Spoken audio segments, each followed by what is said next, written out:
Allez, salut tout le monde, c'est Zogma, j'espère que vous allez bien. Aujourd'hui, on se retrouve pour un truc exceptionnel sur la chaîne. On va faire un unboxing.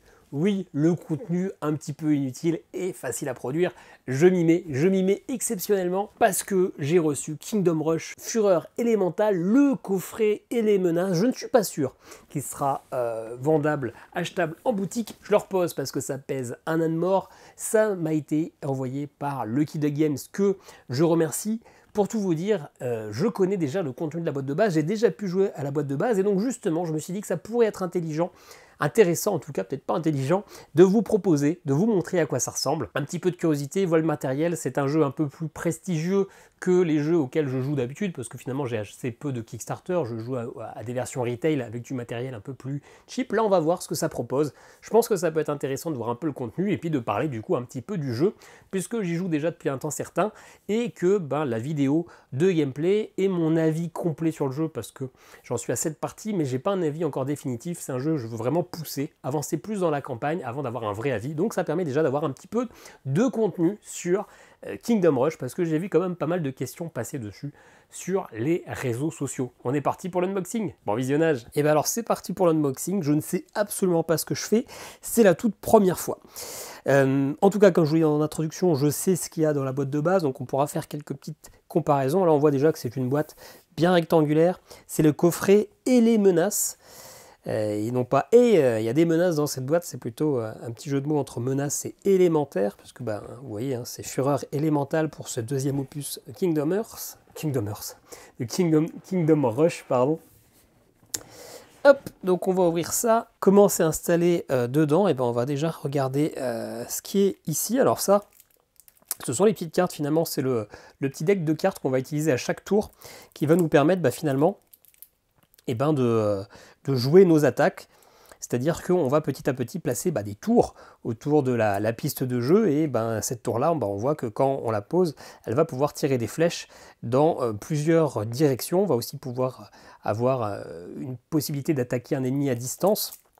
Je ne connais pas exactement les règles et toutes les icônes, mais finalement ça va être le deck de tours qu'on va mettre en place à chaque joueur, hein, à chaque tour, parce que c'est un tower defense, hein. Si vous connaissez le jeu vidéo, vous savez un peu le principe. Et la petite particularité de ce jeu, on le verra après, mais c'est qu'on peut améliorer ces tours. Donc vous voyez, on a des tours de niveau 1, des tours de niveau 2 qui, la différence, on va pouvoir mettre des tuiles de 3 flèches au lieu de 2 flèches. Ça va jusqu'au niveau 3 pour les tours de sniper. On a également la tour des mages qui va plutôt permettre de mettre des attaques sous forme de tuiles, mais on les reverra après.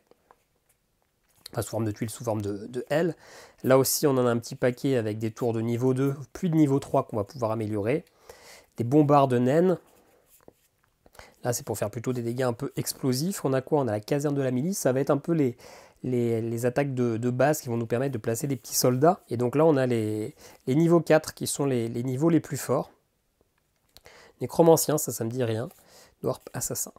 Bref, ça, ce sont des petites cartes qu'on va avoir en main et qu'en fait, on va jouer tour après tour. On va, histoire de retirer ce gros reflet, retirer ce gros paquet-là. Alors, là, c'est justement tout ce qui va être dépunchage et règles de jeu. Alors, au-delà des ombres, je pense que c'est une extension. On va déjà regarder ce qu'il y a tout là. Hop.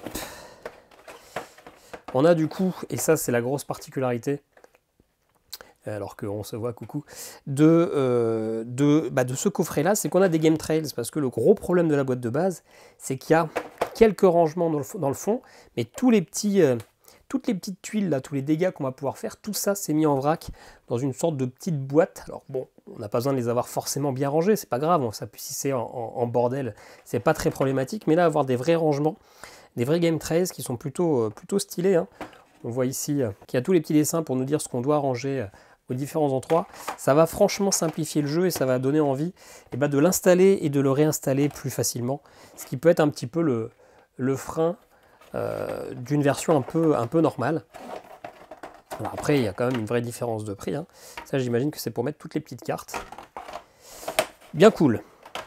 Alors, on a ici, ça je pense que c'est une extension. Nymphe de jardin, donc oui, hein, c'est une belle extension, qui va rajouter 2 petites cartes, qui va rajouter des petites tuiles. On va regarder à quoi ça ressemble exactement, en essayant. Alors moi, généralement, quand je joue avec des cutters, je nique un peu tout. Je suis pas très doué de mes doigts. Et en l'occurrence, je préfère abîmer mes doigts que le jeu. parce que les doigts, ça cicatrise, n'est-ce pas? Ne dites pas ça à vos enfants. Hein. Hop. Alors, une extension qui rapporte du coup 2 petites cartes. J'imagine que c'est des petites tours qu'on va pouvoir installer. Le jeune Bérésade et jeune Croc de Cendre. Alors là, ça a l'air d'être un peu le dragon du film Dragon Pixar, parce qu'il y a quand même pas mal de petites références. Donc deux nouvelles tours hein, qui sont avec l'extension. On a les règles. Alors, bon, je commence un peu par l'envers, hein, pour le coup, on commence par une extension, mais les règles sont toujours assez cool. Elles sont très colorées. Il y a des belles explications qui, du coup, on peut avoir l'impression que c'est super long, hein, parce que là, rien que pour cette petite extension, on est déjà à 20 pages.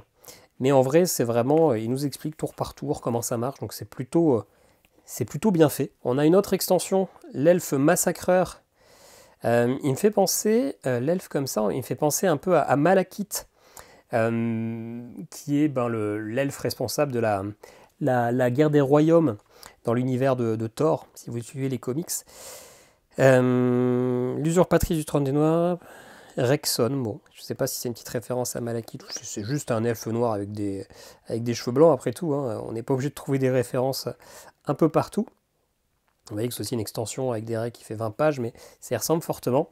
Donc là, c'est 2 extensions qui ne sont pas dans la boîte de base, hein, qui font partie de ce coffret-là, mais je crois que ça sera récupérable en vente à côté. Hein. On a du coup, eh bien, j'ai l'impression que ça nous rajoute 2 héros. Parce que ça, c'est les petites tuiles de pouvoir qu'on peut utiliser. Donc j'imagine, hein, chaque extension apporte son personnage. Quand on va jouer un héros, finalement, on va avoir ces tuiles-là qu'on va pouvoir placer sur des cartes pour faire des dégâts. Donc vous voyez que ça, c'est les pouvoirs spéciaux de Rexon, c'est l'elfe. Et ça, c'est le deuxième personnage. Comment il s'appelle du coup? C'est le savant fou Raz et son élève, le golem Rags. Donc voilà, 2 personnages d'extension. Je pense qu'on aura des belles figurines qu'on va voir, écoutez... Maintenant, oula, on a plein de petits Game 13. Ah, ça c'est parfait en fait, ça nous donne des petites boîtes de rangement pour chaque perso. Parce que là aussi dans la boîte de base, c'est un peu le bordel, c'est tout un peu, il y a des trous sous d'autres rangements, parce qu'il y a quand même quelques rangements, hein, faut pas déconner, mais tout est un peu caché, tout est un peu chiant là au moins, un peu à la Dice Run Adventures, on a tout un petit paquet. Et ça a l'air d'être déjà rangé, ça c'est cool. Donc vous voyez, hein, chaque personnage... Ouais, c'est pas rangé, il y a juste la petite boîte. Chaque personnage a son petit plateau comme ça. Phoenix. Ah bah Phoenix, ça c'est un personnage que je connais pas, donc il doit pas faire partie de la boîte de base, ça doit être une extension encore. Phoenix, eh bah écoutez, on va essayer de trouver le petit personnage qui va avec, parce que là il y a plein de personnages, alors ça va être un régal pour tout ranger. Est-ce qu'on peut trouver un personnage qui pourrait s'appeler Phoenix là-dedans? Bon, on regardera plus tard. Mais vous voyez qu'on a un petit plateau, donc on peut améliorer, on peut rajouter des capacités. Ça nous explique le pouvoir de base du héros, ça nous explique les tuiles qu'il faut prendre, qui sont les dégâts de base. Hop, donc tous des petits plateaux comme ça. Je pense que ça va être quand même assez sympa à tout ranger après. Hein. Il va falloir comprendre comment ça marche. Alors là, dans celle-ci, qui est-ce qu'on a? Ah bah on a les dessins derrière du personnage. Donc là, c'est justement le savant fou Raz. Razerak, donc on a vu dans l'extension. Ici, j'ai l'impression que c'est Rexon, là, notre elfe de la nuit. Ouais, Rexon, hop, qu'on voit juste là. Franchement cool d'avoir des petits plateaux individuels pour ranger les tuiles, parce que même si on va pas forcément utiliser toutes les tuiles, on en aura toujours en stock, donc c'est pas grave si tout est un peu mélangé dans un gros bol. Ben, c'est quand même un petit peu brouillon. Là, on a Faustus. Lui, je ne le connais pas non plus. Je pense que ça fait partie d'une extension. Un dragon, parfait. Très sympa. Dites-moi si vous connaissez hein, Kingdom Rush. Moi, j'étais passé... je jouais pas encore au jeu de société à la sortie du premier. Mais j'ai déjà joué à celui-ci. Notamment Alric, que j'ai pas mal utilisé, qui lui a une mécanique qui va pouvoir finalement faire pop des guerriers des sables. Donc ça veut dire un peu à la manière dans Naruto... c'est Gaara, je pense qu'il peut manier le sable et créer du coup des clones. Et lui va pouvoir mettre des clones qui vont un peu tanker, qui vont empêcher les ennemis d'avancer, parce qu'ils vont rester, à partir du moment où un clone de sable est sur une tuile avec des ennemis, une carte avec des ennemis, ces ennemis-là n'avancent pas. Donc c'est pas mal pour temporiser. Il va pas faire énormément de dégâts, mais ça va être un petit peu le tank du groupe, quoi. Donc dites-moi si vous connaissez un peu le jeu. Pour l'instant, j'ai pas un avis très complet parce que j'y ai pas tant joué que ça. mais je trouve le jeu quand même plutôt plaisant. On a une bonne mécanique qui ressemble au jeu mobile. J'ai jamais joué à ce jeu-là pour le coup, mais on a une belle sensation comme de Tower Defense, comme on connaît dans pas mal de jeux smartphone. Broxa, hop, elle je ne l'ai pas utilisée, je ne la connais pas. Plutôt une sorcière vaudou en personnage, et donc on verra leur petite figurine qu'il faudra essayer de peindre, ou plutôt il faudra essayer de trouver quelqu'un pour les peindre. D'ailleurs, si vous peignez, eh ben, n'hésitez pas à me donner vos tarifs et me montrer un peu votre travail, parce que ça m'intéresse. Elle, eh ben, on l'aime bien. Elle permet de faire pas mal de dégâts. Vous voyez que ces dégâts, c'est 2 petites tuiles comme ça, et elle peut attaquer, il me semble, de mémoire à distance, parce que c'est une mage, et elle est plutôt pas mal. Elle n'est pas obligée d'être directement sur la tuile sur laquelle elle va faire des dégâts. Je l'utilisais pas forcément en personnage principal, parce que quand on joue en trou solo, en fait, on utilise un personnage et 2 autres qui vont nous servir, qui vont nous servir en fait de personnages passifs qu'on va pouvoir utiliser une fois dans la partie avec un gros pouvoir, un gros bonus. Et Laura, ah non, c'est plutôt elle que j'utilisais, qui permet justement... Ah oui, elle est pas mal parce qu'elle permet de mettre des dégâts de glace, et au début de chaque tour, ces dégâts de glace, finalement, ils se propagent. C'est assez pas mal, c'est assez fort en tout cas, si on essaie de parler français. Et le dernier personnage, celui que j'ai le plus utilisé, que je trouve assez rigolo, c'est un singe. Un singe qui s'appelle Seitam. Je ne sais pas si c'est le plus fort en solo, mais en fait c'est qu'il va avoir une grosse capacité de déplacement, il va pouvoir faire des allers-retours entre les tuiles, et à chaque fois qu'il arrive sur une tuile, il va faire des dégâts aux ennemis. Donc, finalement, vous allez le prendre, vous allez faire une sorte de tourbillon comme ça entre toutes les tuiles. Ça peut être un peu technique à bien utiliser, mais ça permet de faire pas mal de dégâts. Ok, et ben on va passer justement aux figurines. Là, on a le figurine de Alric, le petit personnage, comme je vous ai dit, qui peut mettre des clones, des guerriers de sable. Très sympa. Là, on a le petit dragon, qui est du coup probablement une extension, comme on l'a vu tout à l'heure, hein, avec sa petite boîte. Là, on a la mage de glace. Je ne sais déjà plus comment il s'appelle, mais les figurines sont assez jolies. Elles sont assez petites, parce que, eh ben, je vous montre tout de suite, hein. Ça, c'est une carte avec des ennemis. Et pour tuer les ennemis, il faut les recouvrir avec des tuiles de dégâts qu'on va pouvoir faire avec nos différents personnages, donc soit des petites tuiles, soit des tuiles qui vont prendre deux morceaux, etc. Mais également, vous pouvez placer votre personnage. Donc là, si je le place ici, les 3 bonhommes là. Et si à un moment du tour, tous les personnages sont recouverts, j'ai tué tout le monde sur cette tuile, hop, on peut la supprimer. Donc forcément, ce personnage-là peut se déplacer, contrairement à un sort qui est activé, qui a tué des gens, lui peut se déplacer. Donc s'il arrive sur une autre tuile, ceux-là sont à nouveau vivants entre guillemets. Mais c'est pour ça que les figurines sont assez petites, pour pouvoir se positionner directement sur sur des formes bien définies. Hop, elle c'est la sorcière vaudou. Franchement, les détails pour une petite figurine comme ça, en plastique m'a pas l'air ultra solide, hein, mais les figurines sont plutôt détaillées. Ça fait plaisir. Alors, est-ce qu'on a déjà vu tous les personnages? Non, j'ai l'impression qu'il en manque. En tout cas, là, on a les boss. Le gros boss, là, que j'ai déjà affronté avec des tentacules quelque part. On les verra sûrement après, mais vraiment imposante, hein, ça fait la taille d'une tuile, hein, finalement. Lui, je crois que ça fait partie d'une extension. Il me semble pas l'avoir déjà vu. Un gros dragon comme ça avec ses marteaux. Vraiment stylé. Vraiment stylé, très très sympa. Là, le gros ver des sables avec quelqu'un qui est sur son cou. J'aime beaucoup le matériel, hein. Franchement, encore une fois, si vous peignez, n'hésitez pas à me le dire. Surtout si vous êtes en Lorraine, hein. Si on peut faire de la remise en main propre, c'est toujours mieux. Là, une sorte de spectre. Je connais pas. Alors, j'ai fait 7 parties du jeu. Il m'en a fallu, une sorte de dragon des mers, avec quoi dessus? Avec une sorte de murène et une sorte de dragon des roches. Pas facile de comprendre exactement ce que c'est, mais très joli. Là, il y a l'air d'être à avoir quelque chose un peu de poison. Une sorte de chimère, quoi, avec plusieurs éléments dessus. Moi, j'ai fait 7 parties et 6 fois le premier niveau pour réussir. Enfin, une fois le niveau d'entraînement et 6 fois le premier vrai scénario. Donc, pas facile en trou solo. de jouer un seul personnage. Probablement un peu plus facile en coopératif. Un petit cochon, un petit sanglier tout poilu, plutôt mignon, avec un petit bonhomme, hop là, mise au point, qui a un petit bonhomme qui a l'air d'être une sorte de crapaud, ou un petit gobelin avec un masque.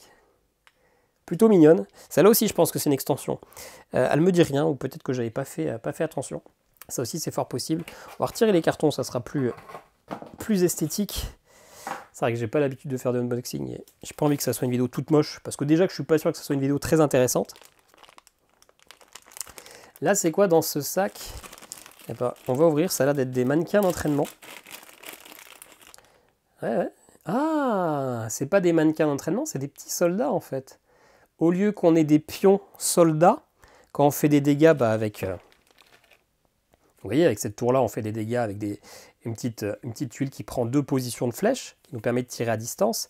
Mais la tour un peu de base, c'est la tour-là de caserne de la milice. C'est-à-dire qu'on va placer une tuile en carton soldat sur la carte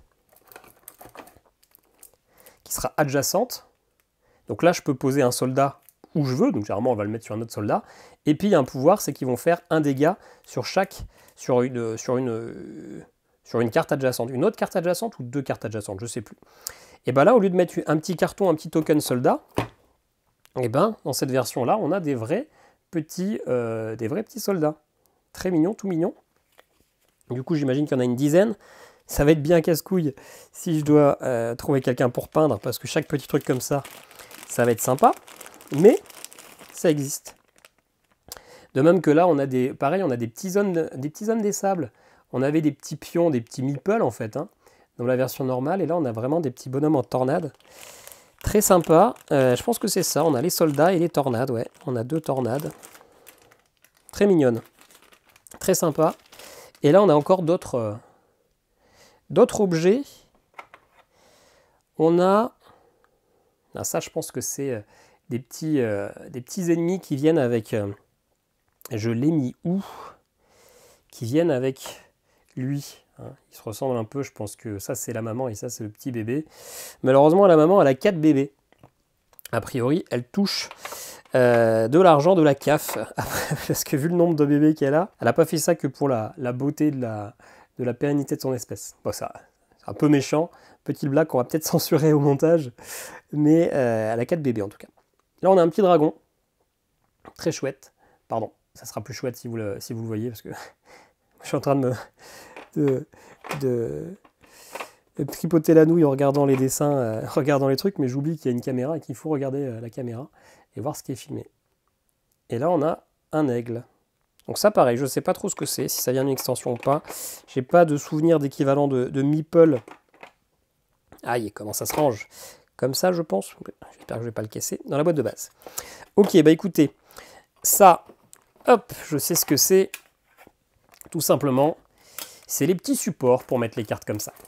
Parce que voyez-vous, ces cartes-là, vous allez avancer tour après tour. Normalement, vous n'en mettez qu'une seule, vous n'en mettez pas 15. Mais vous voyez que c'est tout pile. Et puis, tour après tour, sur le plateau, vous allez les faire avancer. Et bien, c'est plus facile pour changer la carte que d'aller la chercher, là, de la racler avec l'ongle sur le plateau qui va tout abîmer. Et bien, vous avez ça pour avancer. Et du coup, bah, vous avez un trou derrière, ce qui vous permet, boum, d'appuyer avec le doigt et de retirer votre carte sans rien avoir abîmé. Donc ça fait beaucoup de plastique, c'est pas le truc le plus joli, mais en vrai c'est super pratique pour ne pas abîmer votre jeu parce que finalement les cartes elles vont souvent bouger, elles vont souvent être retirées, donc c'est très très bien d'avoir fait ce petit principe là qui était déjà dans le jeu de base, hein, dans le premier jeu j'en suis sûr, sûrement avec une autre couleur. Là la boîte se veut un peu plus verte, je pense que le jeu de base c'était peut-être orange ou jaune, j'en sais rien. Allez. Donc là, justement, c'est tous les différents ennemis qui vont avoir des patterns. Alors là, ils vont peut-être avoir des pouvoirs spéciaux. Moi, je ne les connais pas trop, ceux-là. Vous voyez, donc ça, c'est les petits ennemis classiques. Il faut juste mettre quelque chose dessus pour le tuer. Là, le gros là, pour le tuer, il faut réussir à recouvrir les 4 morceaux. Hein. C'est une sorte de titan. Et s'il arrive jusqu'à votre camp, alors que vous ne l'avez pas tué, je crois qu'il fait 4 dégâts, un truc comme ça. Donc vous voyez ça, c'est dégueulasse. C'est pas une erreur d'impression parce que dans ma version c'était déjà comme ça. C'est plus une aide mémotechnique pour savoir le niveau de la carte ou le type d'ennemi, etc. J'avais un peu compris ce que ça signifiait au bout d'un moment, mais c'est quand même pas très joli. Et clairement, au départ, j'ai cru que c'était une erreur d'impression, mais en fait, non, c'est voulu. Donc plein de types d'ennemis différents qui vont apparaître en fonction des chapitres. Ils vont nous dire de choisir des ennemis de niveau 1, de niveau 2, etc.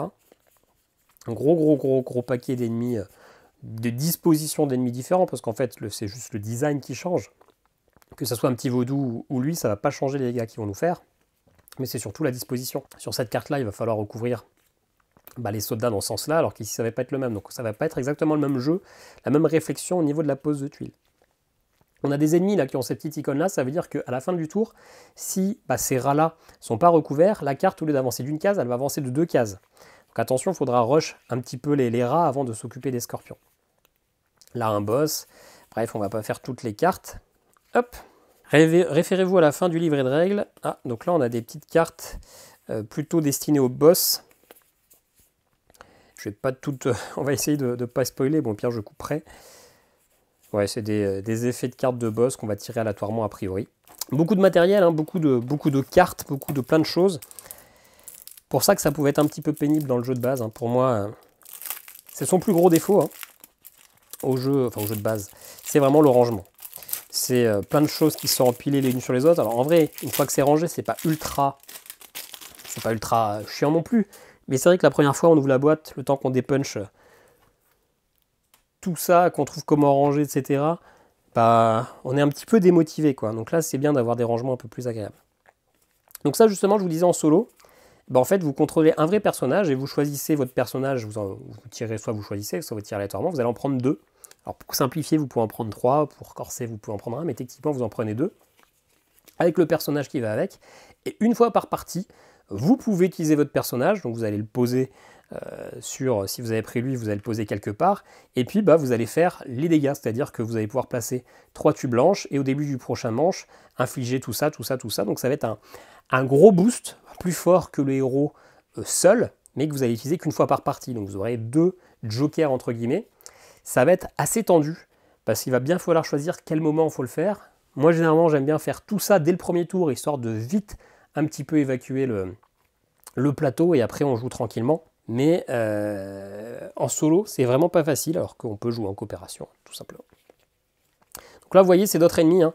Les ennemis sont rangés en difficulté, rouge, vert, orange. Ça, c'est le scénario qui vous dit ce que vous allez faire. Et quand vous tuez un ennemi, en fait, vous récupérez soit des pièces, soit des diamants, qui vont vous permettre justement d'améliorer vos tours. Soit d'augmenter le niveau, passer de niveau 1, 2, 3, soit vraiment de faire une amélioration. Les améliorations, on les verra juste après. Mais allez, on va les regarder maintenant, parce que c'est là. En fait, vous avez des petits autocollants que vous allez pouvoir mettre sur vos cartes. Alors, on a tous des modificateurs, tous des autocollants.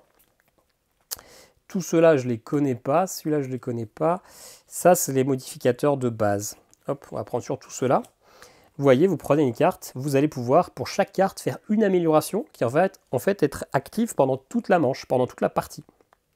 Donc, vous pouvez prendre ce petit autocollant-là et hop, vous le collez sur la carte. Donc maintenant, vous avez, en plus de la possibilité de faire une attaque à distance avec une tuile flèche de niveau 1, soit de faire des flèches à envoyer sur la tuile en face, donc en corps à corps, mais plus de dégâts. Et maintenant, vous avez un pouvoir de plus, c'est que vous allez pouvoir faire une tuile comme ça à distance explosif. Mais surtout, en fin de partie, vous allez pouvoir le décoller, le remettre sur la petite planche, hop, ni vu ni connu, c'est recollé, et ça se recollera autant que vous voulez. Donc à chaque partie, vous pourrez faire d'autres améliorations, vous n'aurez pas détérioré votre jeu. Et ça, c'est un peu la bonne idée, qui était, je ne sais pas si c'était déjà là dans le jeu de base, mais voilà, vous avez toutes des améliorations, vous allez pouvoir améliorer et réaméliorer. C'est pas vraiment un legacy, il n'y a rien de destructible, et ça, c'est plutôt cool. Là, un autre petit paquet, comme ça fait déjà 25 minutes, on ne va pas l'ouvrir, c'est finalement les personnages des extensions et des monstres des autres extensions, c'est sûr et certain. Hop, il nous reste... plus grand chose à voir, si quand même beaucoup. Ça, c'est la carte de référence finalement de Voilà le Général. Finalement, c'est tous des boss. Voilà le Général. Vous gagnez dès que Bajnimen, l'odieux, est vaincu. Le cri de la Banshee, une armée d'un seul elfe noir. Du passé faisons table rase. Donc c'est a priori tous des petits scénarios pour affronter les nouveaux boss qu'on a vus. Parce que là, on a entreaperçu le petit cochon, sanglier. Hop, donc marteau c'est trop, il nous en faut peu. Alors je vais pas tout vous montrer, le but c'est de pas trop vous spoiler toutes les cartes et que vous puissiez profiter, mais on a pas mal de boss. Une ombre au tableau. Carte de référence, bah oui, je pense que c'est comme tous les nouveaux combats. Cumulus Nimbus, Gear Peltrek. Et le design est... Oh, ça, le ciel nous tombe sur la tête. Vous gagnez si 4 catapultes sont détruites. J'aurais bien aimé avoir ce monstre-là en figurine. Il n'y est pas. Mais le design des cartes est vraiment très sympa. Très chouette. Très cartoon. Mais j'aime beaucoup. Et donc là, c'est finalement tous nos personnages. Rexon, Alric, Elora, Dierd, Seitam, Bruxa. Alors ça, je crois qu'il n'y avait pas. Hein. Il n'y avait pas ces petits récapitulatifs dans la boîte de base pour nous réexpliquer les capacités. Ou alors, j'ai pas fait gaffe. L'eau, la terre, le feu et l'air. Bah là, c'est du coup pour tous les boss qu'on va pouvoir affronter. Je vous en montre quelques-uns encore une fois pour le... Ah bah c'est aussi nos personnages. C'est pas que les... Ça, c'est un ennemi. Ça, c'est un ennemi. Oui, c'est celui que j'ai affronté.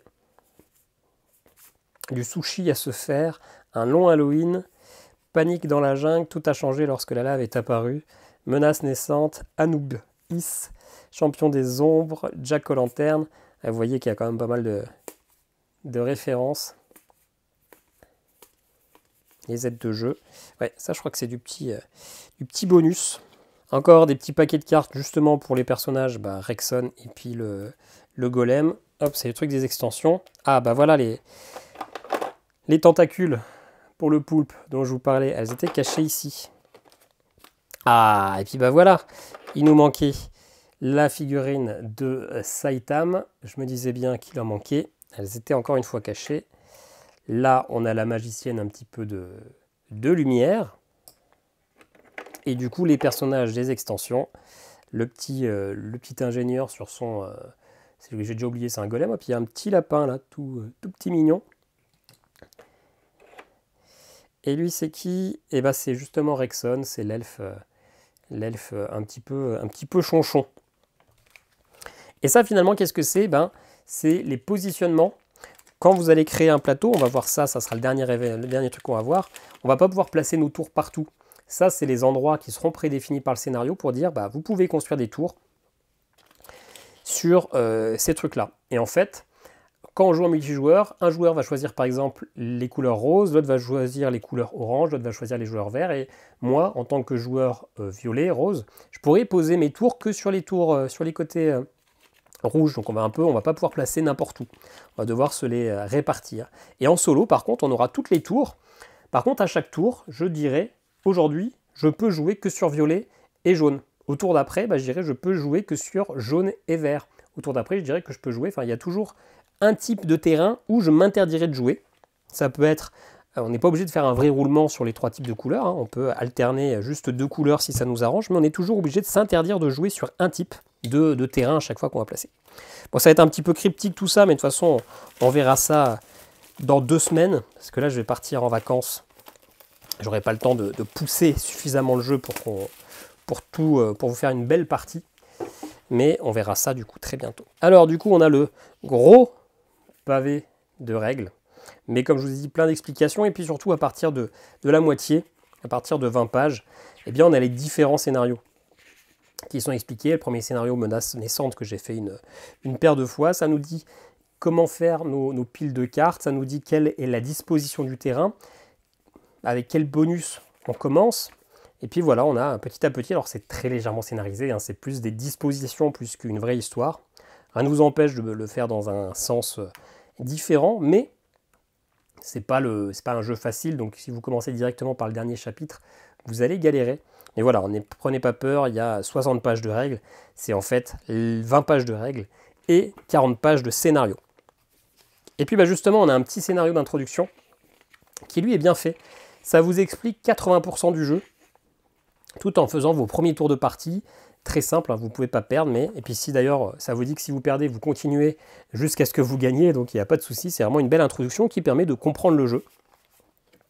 On a un petit glossaire avec les mots-clés, plutôt pas mal, parce que ça va récapituler les effets des différents pouvoirs des héros.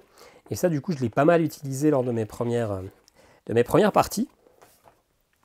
On a une petite règle qui va nous expliquer comment jouer et ben en solo, c'est pas très compliqué. Vous pouvez aussi utiliser les personnages de failles temporelles dans le nouveau et des nouveaux dans failles temporelles. Donc ça vous dit quels sont les petits ajustements parce qu'il n'y a pas exactement les mêmes pouvoirs. Ça, c'est un petit truc pour mettre vos améliorations, pour mettre ce que vous avez débloqué. On a bien sûr la règle de Au-delà des ombres, qui est du coup une des extensions, celle avec les dragons, le phénix, etc.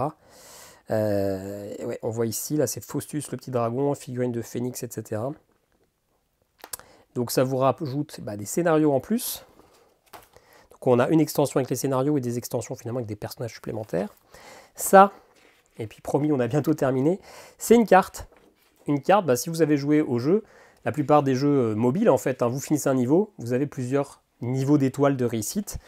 Pour avancer au niveau d'après, il faut juste finir le premier niveau, donc avoir une étoile, mais finalement vous allez pouvoir débloquer des bonus en cours de partie qui vont faire que vous allez finir le niveau avec 2 étoiles, 3 étoiles. Donc vous avez les étoiles ici que vous pouvez récupérer, ça ici pour dire que vous avez terminé un niveau, et venir les coller sur votre carte de campagne. Donc vous voyez, vous avez tout le niveau.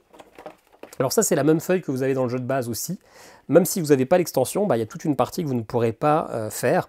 Le jeu de base c'est juste ça, et ça va être la partie avec les extensions.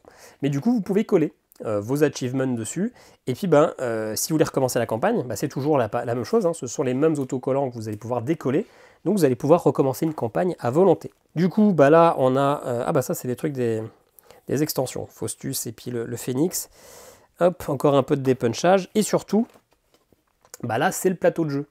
Alors souvent ça va vous dire d'associer une grosse tuile et puis une autre petite tuile, alors là je le fais très mal, mais du coup vous allez voir que ça va vous faire un mauvais exemple, mais ça vous fait un chemin, et donc ça va vous dire qu'il y a une entrée là, une entrée de donjon là, et vous, votre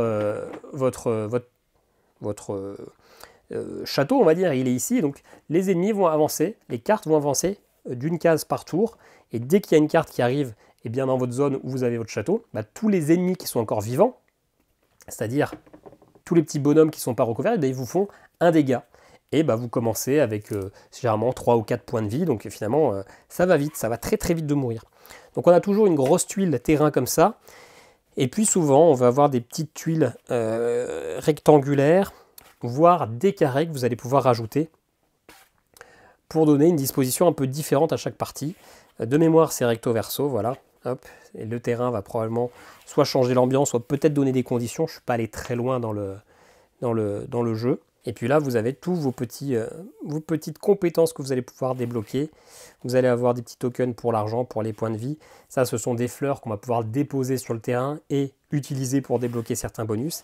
Et là, du coup, on a toutes les tuiles de dégâts qu'on va pouvoir faire. Forcément, là, les 4, ça va faire pas mal de dégâts, ça prend pas mal de place, mais ça va plutôt être sur des tours de niveau avancé.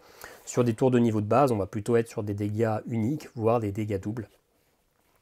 Voilà. On a un peu fait le tour, j'espère, parce que ça fait 35 minutes qu'on ouvre ça.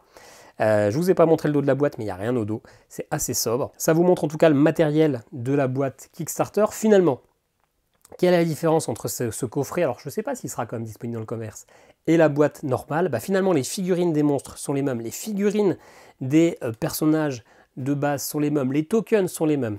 La grosse différence, c'est qu'on a les extensions qui sont directement incluses dedans. Pas besoin de les acheter. Et puis, du coup, on a aussi les figurines des extensions, mais qui seraient finalement présentes dans les extensions. La grosse, vraie différence, c'est que là, vous avez tous ces rangements. Là où dans la boîte de base, vous avez quelques rangements pour les figurines, ça, il n'y a pas de souci, mais globalement, vous allez avoir des petits inserts, mais qui seront quand même beaucoup moins pratiques. Vous n'aurez pas ces rangements individuels pour chaque personnage qui permet d'avoir directement les tuiles spécifiques des personnages. Le rangement sera beaucoup plus fouillis, là où finalement, ici, tout semble avoir une place assez simple. Alors encore une fois, dans la boîte de base, ça rentre, c'est carré, tout à sa place quand même. Donc finalement, la boîte ne va pas être en bordel, mais pour aller chercher un truc, il va falloir soulever un truc, pour aller soulever un truc, pour aller soulever un truc, là où c'est maintenant plus accessible grâce aux différents Game Trays. Donc c'est ça la grosse plus-value de cette boîte, c'est d'avoir tout en un et surtout des rangements. Voilà, pas de conclusion facecam pour cette vidéo. On s'est déjà vu un petit peu en début, vous n'avez pas besoin de voir plus ma tête. N'hésitez pas à me dire, vous, si vous avez pledgé ce jeu, si vous attendez ou pas ma partie jouée qui arrivera dans 2 semaines à peu près. Même si j'arrive à jouer suffisamment cette semaine, à le tourner ce week-end, elle n'apparaîtra pas avant 2 semaines, dans tous les cas. Donc, on se dit à très bientôt. Passez une bonne journée, une bonne semaine, et à la prochaine. Ciao!